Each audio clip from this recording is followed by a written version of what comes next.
Le métier que j'exerce m'amène à essayer d'être en permanence au courant de tout ce qui se passe, de tout ce qui bouge, et en particulier dans le digital, qui est un domaine que je suis particulièrement depuis maintenant 20 ans. Donc dès qu'il y a quelque chose de nouveau, je vais voir, après je reste ou je reste pas, mais en l'occurrence Twitter, je reste. Twitter est d'abord pour moi un outil de veille dans lequel j'essaye de suivre tout ce qui peut m'enrichir, me permettre de savoir ce qui se passe et me tenir informé en temps réel de ce qui peut se passer dans différents domaines. Donc les domaines, si on veut les citer, c'est d'abord le domaine, je dirais globalement économique, affaires, qui m'intéresse. Pas que, parce que je suis aussi des comptes d'actualité générale, je suis l'AFP par exemple, je suis aussi des journaux plus généralistes, mais je suis en particulier de la presse économique affaires, française et internationale.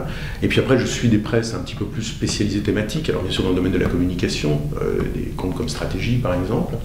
Et puis je suis des comptes de personnalités qui me semblent intéressantes à suivre par la qualité. C'est pas forcément toujours des gens très très connus ou très visibles, mais ce sont des personnalités qui me semblent assez pointues, assez en veille et plutôt en amont de l'information pour essayer d'être un petit peu toujours au courant de la dernière information.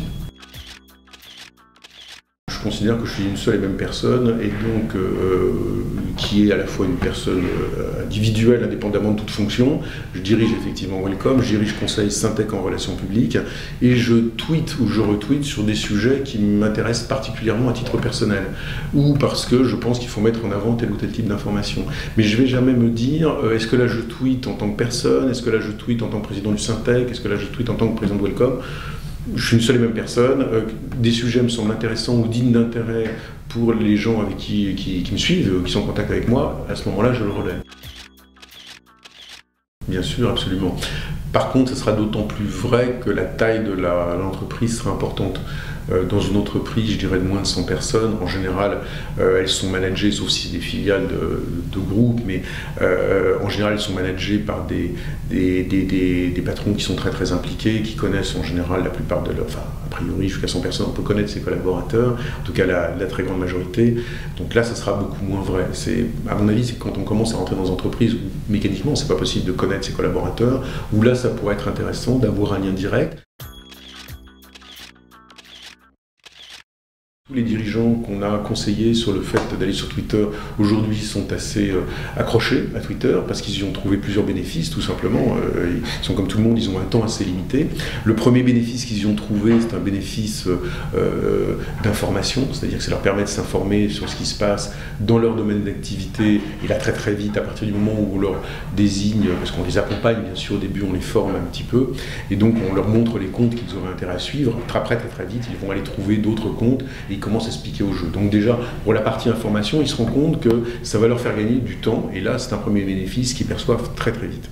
Deuxième bénéfice, ça va être un bénéfice de mise en relation, et donc ça va être de la mise en relation avec des experts de leur domaine d'activité, ça va être de la mise en relation avec des clients potentiels, ça va être donc un moyen pour eux de pouvoir être encore plus connectés avec leur business, avec les gens qu'ils estiment qui pourraient les aider à aller faire aboutir certaines idées, faire aboutir certains projets.